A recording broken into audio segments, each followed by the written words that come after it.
Hey there.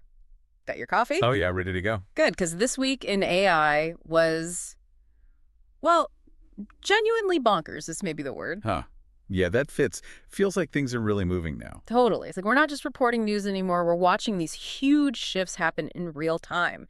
So we're doing our deep dive, looking at the main stuff from October 27th to November 2nd.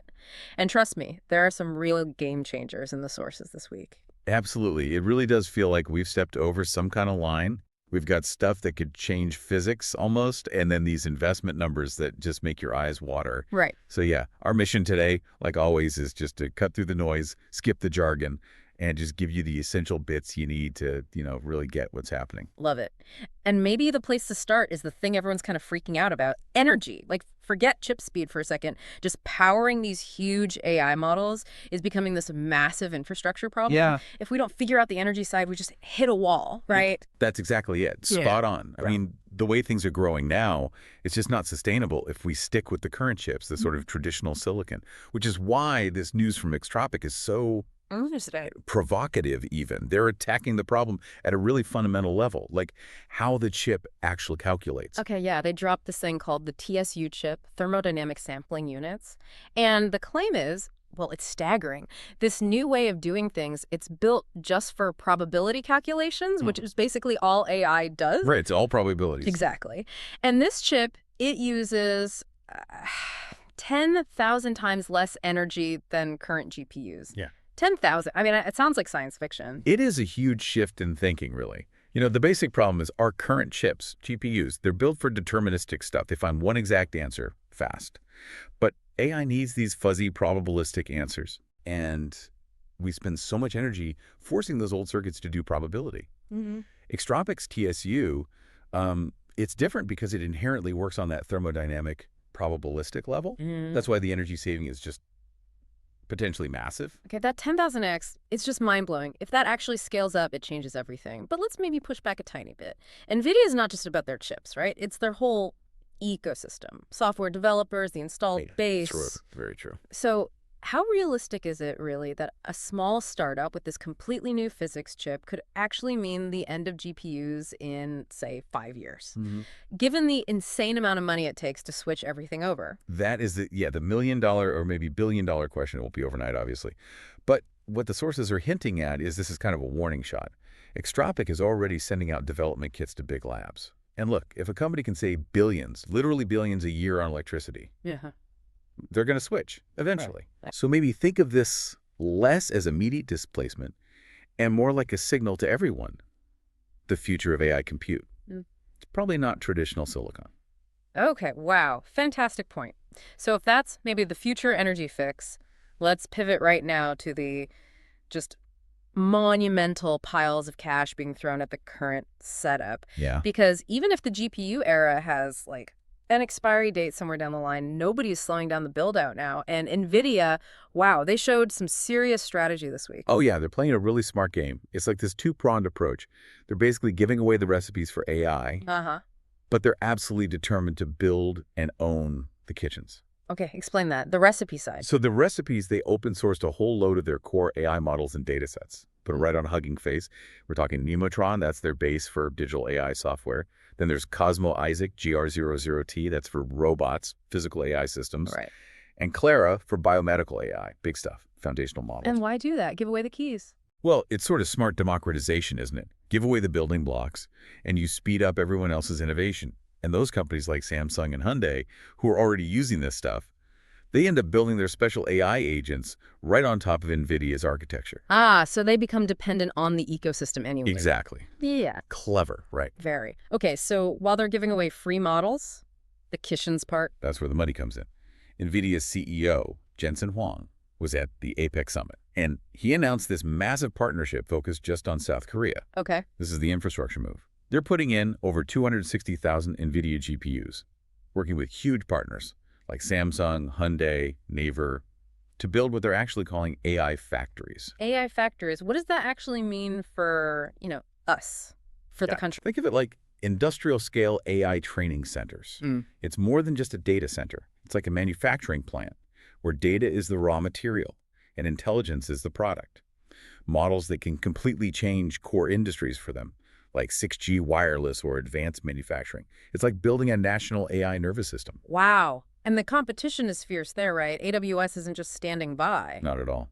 AWS is putting its foot down hard in South Korea, too. They announced another $5 billion investment between 2025 and 2031, partnering with SK Group to build what they say will be the biggest AI data center in Ulsan by 2027. It really feels like East Asia is just the absolute center of the hardware universe right now. Oh, absolutely. You can practically hear the cash registers just Yeah. whirring. NVIDIA thinks it'll make $500 billion, $500 billion from its next-gen Blackwell and Rubin chips just through 2026. $500 billion. Whew. But yeah, the others aren't sleeping. No kidding. Qualcomm just unveiled its competitor chip, the AI 200 data center chip, and they already snagged a first customer, that Saudi startup Huang. Yep. And AMD's getting into the big government deals too, partnering with the U.S. Department of Energy on a billion-dollar supercomputer project. Everyone wants a piece of that silicon foundation. It's a massive, high-stakes game. Expensive poker, yeah. Exactly. Okay, so that's the money, the hardware, the factories. Let's shift gears. Let's talk capabilities. What is the AI actually learning to do with all this power? This is where it gets really interesting, I think. Yeah, this is the fun part.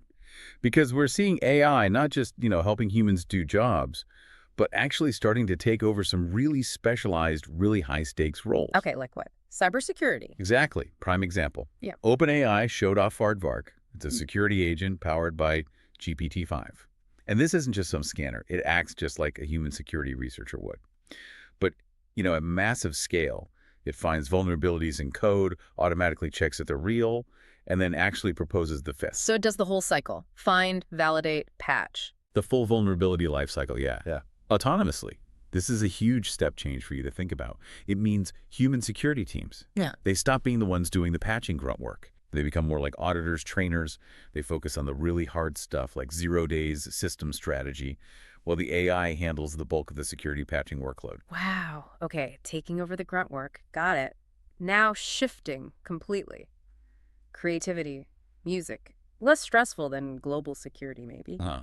Hopefully. Yeah, it looks like the music industry might finally be finding a way to sort of live with generative AI. So the big news was Universal Music Group, UMG, settling its lawsuit with Udio, the AI music platform. That's right. And it's a big deal because it signals this shift from just fighting it towards actually collaborating, but under license. They're launching a licensed AI music platform together in 2026. And artists will get paid if their work is used for training the AI or for remixes if they choose to opt in. Okay, that sounds pretty good for artists getting paid protecting copyright. But there was a catch, right? Like almost immediately. Yeah, a bit of a hiccup. Udio, right after the deal, just turned off song downloads for users. Abruptly. Oh, why? Well, it caused instant frustration. It felt like a classic give and take, They got the big industry deal done, but they annoyed their actual creative users by restricting what they could do. Yeah. That tension between the corporate legal stuff and what the users actually want to do. That's not going away anytime soon. It's a tricky balance. Okay, now let's get a little weird. Abstract. Anthropic put out some research on Claude's internal workings. Like, is AI getting self-aware? Well, maybe introspection is putting it a bit strongly. But what they found was interesting. Claude sometimes could actually notice when concepts were artificially put into its processing. What does that mean, like, in simple terms? It means it could sometimes tell the difference between the text it was reading and sort of secret instructions being fed to its operating system. It spotted the manipulation about 20% of the time in their tests. Okay. 20% isn't huge, but why does that matter for us?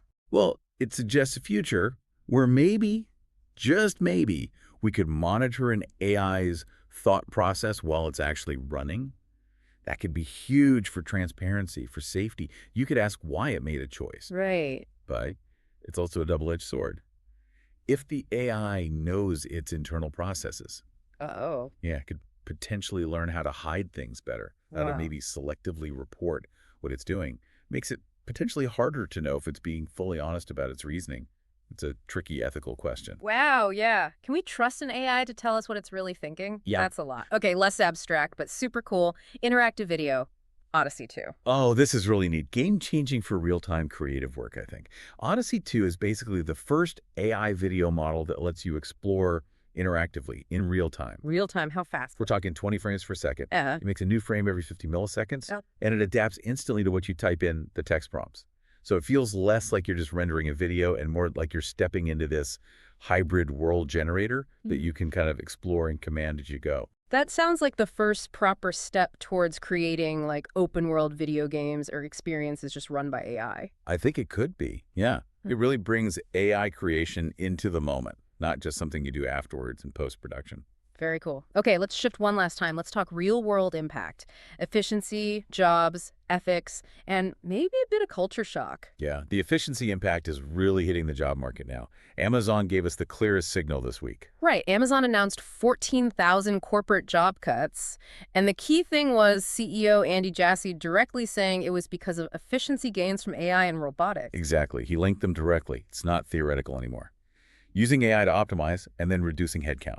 That's now stated corporate strategy. So what's the takeaway there for you listening?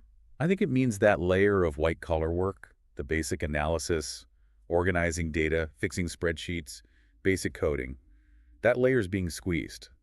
If that's mostly what your job is, you need to think about moving towards more strategic insights, higher-level stuff, or you risk being, well, optimized. And the tools coming out seem designed exactly for that pressure. We saw Cursor's Composer claims 4x faster coding, Perplexity patents for searching IP with natural language, Anthropic putting Claude right inside Excel to analyze and fix financial models. The message is clear. You need to operate faster, more efficiently. AI is the tool, but also the pressure. Speed, efficiency. But what about safety? Ethics, always big topic. Huge. And we had some major developments around kids and AI bots. Yeah, Character AI is now banning anyone under 18 from having open-ended chats. That came after a lot of legal pressure, things like the GUARD Act, and sadly, reports of teen deaths linked to using AI companions. So they're putting in age detection tech now. Yeah, they have to. The legal risk is just too high. But on a much more positive note, OpenAI made a really big upgrade to GPT-5 for mental health crisis response. Oh yeah, how much better? Significantly. Clinicians rated the new version 91% compliant with crisis protocols. GPT-4o was only 77%. Wow, 77 to 91, that's a huge jump in reliability for something that critical. It really is. A necessary improvement. Definitely necessary. Okay, but then there's the, let's say, less helpful side of generative AI. Fraud. Oh boy. Expense reports. Tell me about it. It's actually jaw-dropping. Yeah. AI faked receipts. They're now making up potentially 14% of fraudulent submissions in some places. 14%. Yeah. Companies have already caught over $1 million in fake invoices that were just perfectly generated by AI. Wow. People are getting really clever with the scams, using AI to make them look totally legit. It's a nightmare for accounting departments. Yeah, I bet. Scary how easy AI makes basic white-collar crime now. Okay, finally. Let's talk about OpenAI itself. Sounds like there's a bit of a culture shift, maybe even an identity crisis happening. Really looks like a clash of cultures brewing, yeah. There was a report saying over 600 OpenAI employees now come directly from Meta. 600 from Meta. Yeah, and they're apparently bringing in what the report called Facebook-style growth-centric tactics. Which is interesting for a company that started with this whole mission about safely building AGI for humanity's benefit. Exactly. And it seems to be causing tension. Internal surveys reportedly asked staff if OpenAI was becoming too much like Meta. That's pretty direct. Very. And you can see that tension potentially playing out in their product ideas. Sources are saying teams are actually looking into using ChatGPT's memory feature for personalized advertising. Wait, personalized ads? Didn't Sam Altman himself call that idea dystopian not that long ago? He did. So, yeah, this tension between the original safety mission and this aggressive meta-style growth push, that seems to be the core philosophical battle inside OpenAI right now. What a week. Just monumental stuff. We saw this potential fix for the energy crisis, unbelievable amounts of global investment, and AI stepping up to do really serious jobs in security, even mental health. Yeah, and kind of woven through all of it is that constant push and pull, right? How do you grow super fast, make money, but keep the essential safety stuff in place for these incredibly powerful tools? Absolutely. So maybe the final thought for you to chew on this week with that last bit of coffee, think about this. OpenAI launched Aardvark to make systems safer. They massively improved GPT-5 for mental health crisis support, safer. Both crucial safety moves. Definitely. But at the exact same time, we see this internal shift towards meta-style growth, and they're seriously exploring personalized ads. So the question is, does that relentless push for commercial growth risk undermining the fundamental safety mission these things were supposedly built on? That really is the question, isn't it? Yeah, It probably defines the next 10 years of AI. I think so too. Well, thanks for joining us for this deep dive. Always a pleasure. I'll catch you next time for more essential AI nuggets.